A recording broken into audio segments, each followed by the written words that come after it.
Hello everyone, I am सुगम। Welcome back. तो कैसे हो आप सब? आई होप आप सब अच्छे होंगे।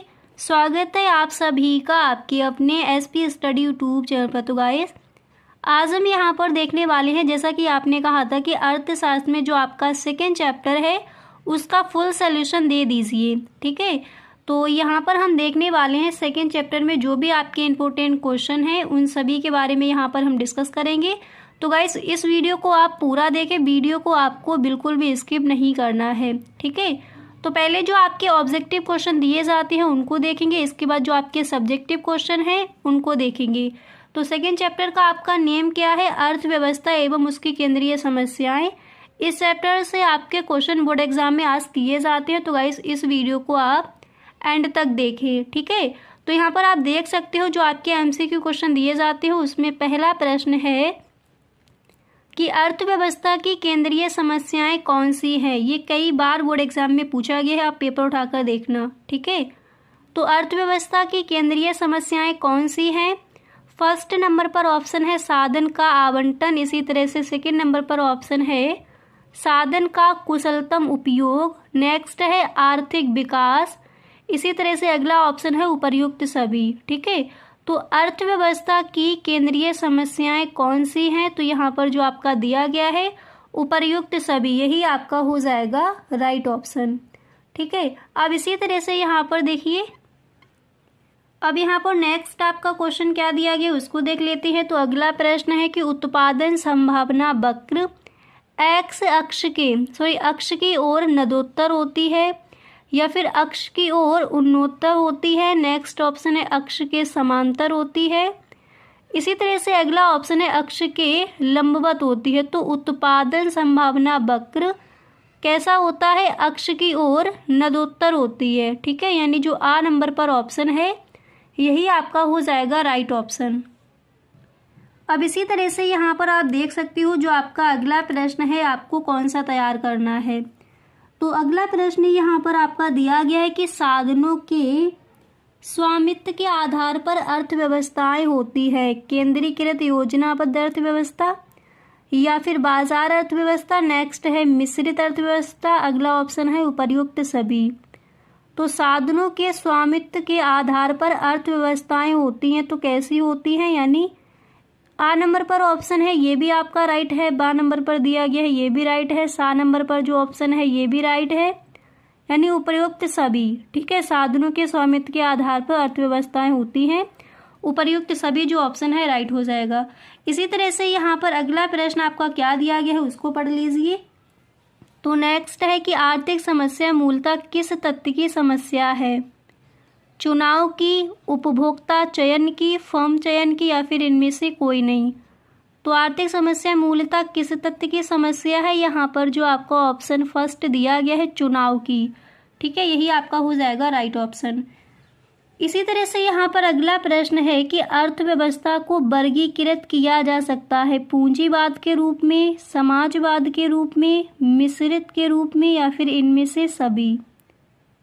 तो अर्थव्यवस्था को वर्गीकृत किया जा सकता है, यहाँ पर इनमें से सभी जो ऑप्शन है राइट हो जाएगा। अब इसके बाद यहाँ पर हम देख लेते हैं सब्जेक्टिव क्वेश्चन। ठीक है, तो इस चैप्टर से इतने ही आपके ऑब्जेक्टिव क्वेश्चन इंपॉर्टेंट हैं, इन्हीं को आपको तैयार करना है। अब जो आपके यहाँ पर सब्जेक्टिव क्वेश्चन है वो आप कौन कौन से तैयार करोगे उनको भी देख लीजिए। तो आप देख सकते हो जो आपका पहला प्रश्न है दिया गया है आर्थिक समस्या किसे कहते हैं, और ये क्वेश्चन बोर्ड एग्जाम में कई बार आज किया गया है। ठीक है, तो आर्थिक समस्या क्या है इसको समझिए। आप लिखोगे कि विभिन्न आवश्यकताओं की पूर्ति करने के लिए सीमित साधनों के प्रयोग से उत्पन्न चयन की समस्या को हम आर्थिक समस्या कहते हैं। ठीक है, तो इस तरह से आप इस प्रश्न का आंसर लिख कर आओगे। तो आर्थिक समस्या क्या है सही ढंग से आपने समझ लिया। अब इसी तरह से अगला प्रश्न है कि अर्थव्यवस्था क्या है। ठीक है, अर्थव्यवस्था क्या है उसको भी समझ लीजिए। तो आप इस तरह से लिखोगे कि अर्थव्यवस्था उस व्यवस्था को कहते हैं जिसके द्वारा एक क्षेत्र के लोग अपनी आजीविकाएं अर्जित करते हैं। अब आर्थिक समस्या क्या है ये आपका इम्पोर्टेंट क्वेश्चन है, तो इस पर मार्क कर लीजिए। और कई बार ये अर्थशास्त्र के पेपर में आपका पूछा गया है आर्थिक समस्या किसे कहते हैं, अतलग उत्तरीय प्रश्न में। ठीक है, तो इस चैप्टर से जो भी आपके इंपॉर्टेंट क्वेश्चन है उनको साथ ही साथ आप टिक करते चलिए। इसी तरह से नेक्स्ट क्वेश्चन देख लेते हैं। अब देखिए यहाँ पर आप देख सकते हो, नेक्स्ट आपको ये तैयार कर लेना है, आर्थिक समस्या क्यों उत्पन्न होती है, यानी आर्थिक समस्या के उत्पन्न होने के कारण कौन कौन से हैं। तो फर्स्ट आप लिखोगी असीमित आवश्यकताएं, आवश्यकताओं की तीव्रता में अंतर, आवश्यकताओं की पूर्ति के साधन, साधनों का वैकल्पिक प्रयोग, चयन के चुनाव की समस्या। तो आर्थिक समस्या उत्पन्न होने के ये आपके कारण हैं। ठीक है, आर्थिक समस्या क्यों उत्पन्न होती है, जब असीमित आवश्यकताएं हो जाएंगी और आपके पास साधन जो आपके रिसोर्सेज हैं वो लिमिटेड हैं, तो आर्थिक समस्या वहाँ पर उत्पन्न होती है। ठीक है, अब इसके बाद यहाँ पर आप देख लीजिए नेक्स्ट क्वेश्चन आपको कौन सा तैयार करना है। तो अगला प्रश्न आप ये तैयार करोगे कि अर्थव्यवस्था की केंद्रीय समस्याएं बताइए। तो अर्थव्यवस्था की केंद्रीय समस्याएं कौन कौन सी हैं, ये क्वेश्चन भी आपका कई बार बोर्ड एग्जाम में पूछा गया है। तो आप इस तरह से लिखोगे कि क्या और कितनी मात्रा में उत्पादन किया जाए, अर्थव्यवस्था की केंद्रीय समस्याएं। फर्स्ट क्या हो जाएगा, क्या, यानी क्या उत्पादन किया जाए, उत्पादन अगर किया जाए तो कितनी मात्रा में किया जाए। नेक्स्ट है कैसे उत्पादन किया जाए। इसी तरह नेक्स्ट है किसके लिए उत्पादन किया जाए। इसके बाद आपका नेक्स्ट हो जाएगा साधनों के कुशलतम उपयोग की समस्या और साधनों के विकास की समस्या। ठीक है, इसके बाद यहाँ पर अगला प्रश्न आप कौन सा तैयार करोगे उसको देख लेते हैं। तो नेक्स्ट प्रश्न है उत्पादन संभावना वक्र क्या है। तो देखिए उत्पादन संभावना वक्र क्या है, क्वेश्चन पूछा गया है आपका और अब ऑब्जेक्टिव क्वेश्चन में रख दिया जाता है, अगर सब्जेक्टिव में नहीं दिया जाएगा। ठीक है, तो रख दिया जाता है। तो देखिए आप लिखोगे यह वक्र दो वस्तुओं के संभावित संयोगों को प्रकट करता है। यह दो मुख्य मान्यताओं पर आधारित है, स्थिर तकनीकी, स्थिर साधन। ठीक है, ये आपको याद रखना है। इसके बाद यहाँ पर अगला प्रश्न इस चैप्टर से आप कौन सा तैयार करोगे उसको देख लीजिए। नेक्स्ट क्वेश्चन है कि उत्पादन संभावना वक्र की विशेषताएं बताइए। आप लिखोगे बाएं से दाएं नीचे की ओर झुकती है। दूसरा आप लिखोगे उत्पादन संभावना वक्र मूल बिंदु के प्रति नदोत्तर होती है। ये आपका इंपॉर्टेंट है। ठीक है, जो बहुविकल्पीय प्रश्न दिए जाते हैं उसमें पूछ लिया जाएगा उत्पादन संभावना वक्र। ऑप्शन आपको दे दिए जाएंगे, ये भी ऑप्शन दे दिया जाएगा बाएं से दाएं नीचे की ओर। ठीक है, तो ये आपको वहाँ पर मार्क करके आना है। इस तरह से क्वेश्चन पूछ लिया गया है, पेपर उठाकर देखना, आपका दिया गया है विकल्प में। इसके बाद इस चैप्टर से नेक्स्ट है अवसर लागत क्या है। तो हेडिंग डालोगी अवसर लागत। ठीक है, अवसर लागत हम किसे कहेंगे, आप इस तरह से लिखोगी एक वस्तु की अवसर लागत दूसरी वस्तु की वह मात्रा है जिसे पहली वस्तु के उत्पादन के लिए छोड़ना पड़ता है।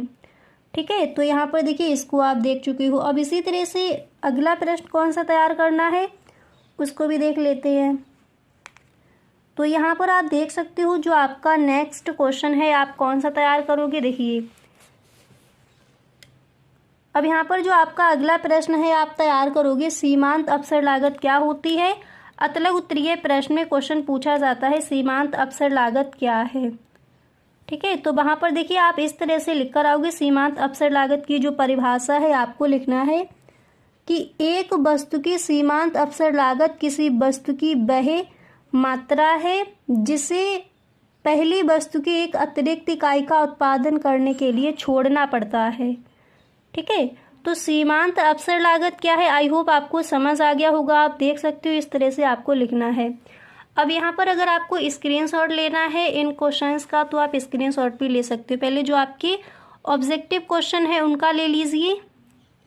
ठीक है, इसी तरह से अब देखिए ये था आपका सेकेंड चैप्टर। तो सेकेंड चैप्टर में जो भी आपके महत्वपूर्ण क्वेश्चन है, ऑब्जेक्टिव क्वेश्चन, सब्जेक्टिव क्वेश्चन, उनको यहाँ पर आपने देख लिया। क्लियर। अब इसी तरह से थर्ड चैप्टर में कौन कौन से इंपॉर्टेंट क्वेश्चन है पूरा चैप्टर वहाँ पर हम देखेंगे। और देखिए गाइस फर्स्ट चैप्टर की अगर आपने नहीं देखे हैं तो फर्स्ट चैप्टर का जो वीडियो का लिंक है आपको डिस्क्रिप्शन बॉक्स में मिल जाएगा, यहाँ से आप देख सकती हो। ठीक है, तो गाइस आज के लिए बस इतना ही, मिलते हैं नेक्स्ट वीडियो में। अगर ऑब्जेक्टिव क्वेश्चन यानी जो एमसीक्यू क्वेश्चन आपके दिए जाते हैं वो इस चैप्टर से कौन कौन से इम्पोर्टेंट है उन सबको यहाँ पर देख लेते हैं। इसके बाद जो आपके सब्जेक्टिव क्वेश्चन है उनको भी देखेंगे। ठीक है। तो देखिए यहाँ पर पहला प्रश्न है कि उपयोगिता की माप की जा सकती है मुद्रा के द्वारा, वस्तुओं के विनिमय द्वारा, वस्तु के वजन द्वारा या फिर इनमें से कोई नहीं। तो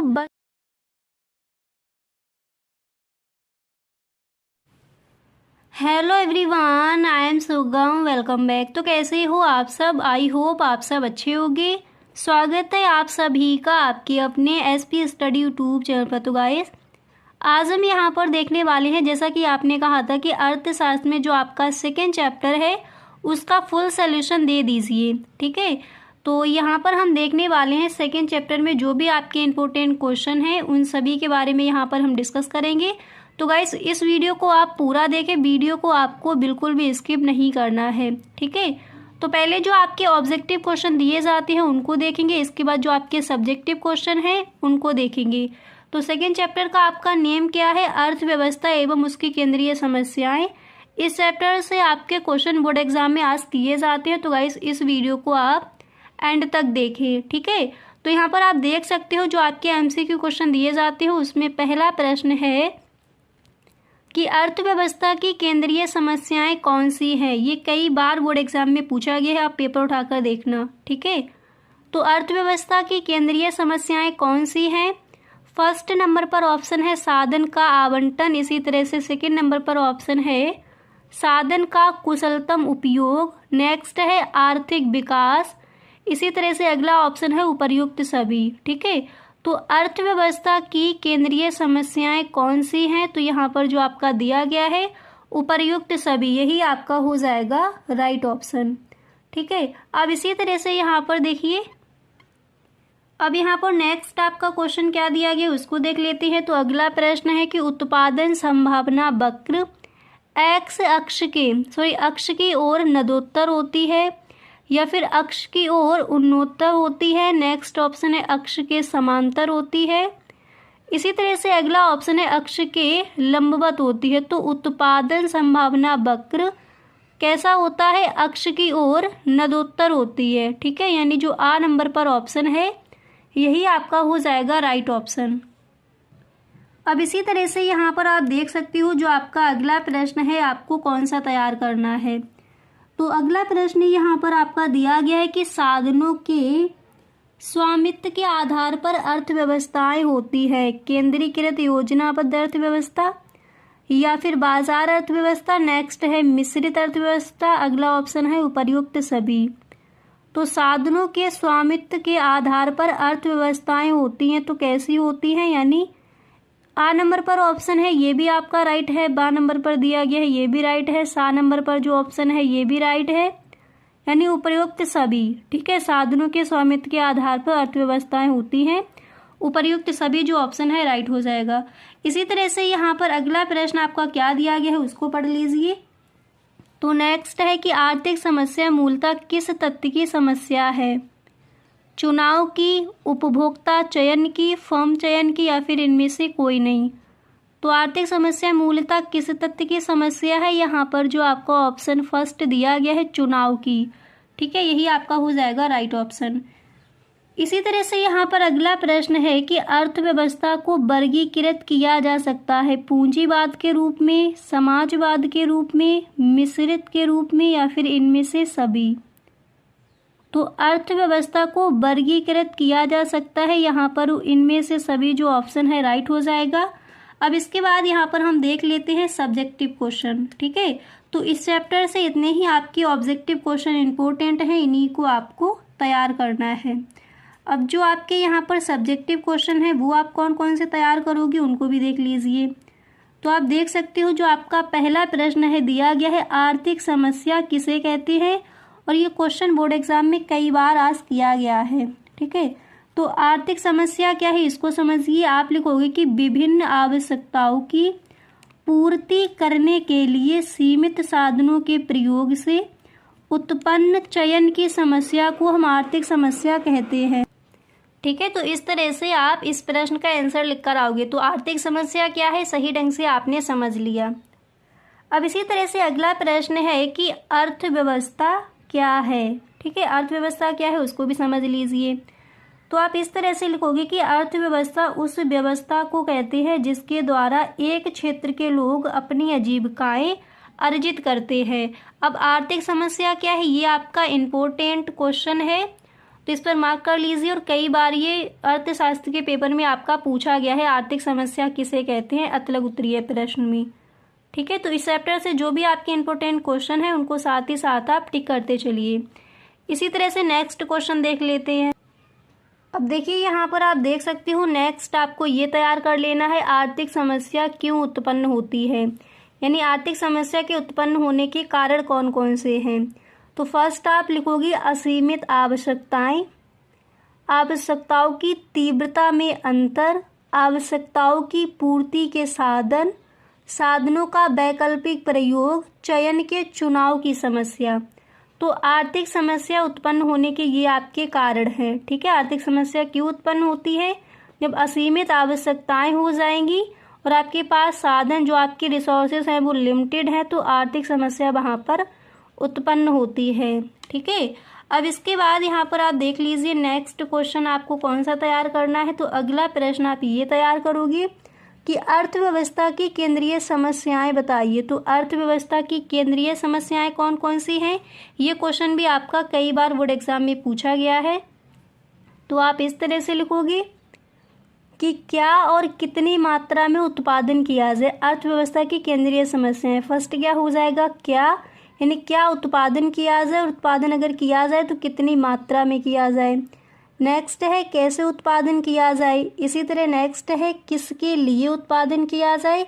इसके बाद आपका नेक्स्ट हो जाएगा साधनों के कुशलतम उपयोग की समस्या और साधनों के विकास की समस्या। ठीक है, इसके बाद यहाँ पर अगला प्रश्न आप कौन सा तैयार करोगे उसको देख लेते हैं। तो नेक्स्ट प्रश्न है उत्पादन संभावना वक्र क्या है। तो देखिए उत्पादन संभावना वक्र क्या है, क्वेश्चन पूछा गया है आपका और अब ऑब्जेक्टिव क्वेश्चन में रख दिया जाता है, अगर सब्जेक्टिव में नहीं दिया जाएगा। ठीक है, तो रख दिया जाता है। तो देखिए आप लिखोगे यह वक्र दो वस्तुओं के संभावित संयोगों को प्रकट करता है। यह दो मुख्य मान्यताओं पर आधारित है, स्थिर तकनीकी, स्थिर साधन। ठीक है, ये आपको याद रखना है। इसके बाद यहाँ पर अगला प्रश्न इस चैप्टर से आप कौन सा तैयार करोगे उसको देख लीजिए। नेक्स्ट क्वेश्चन है कि उत्पादन संभावना वक्र की विशेषताएं बताइए। आप लिखोगे बाएं से दाएं नीचे की ओर झुकती है।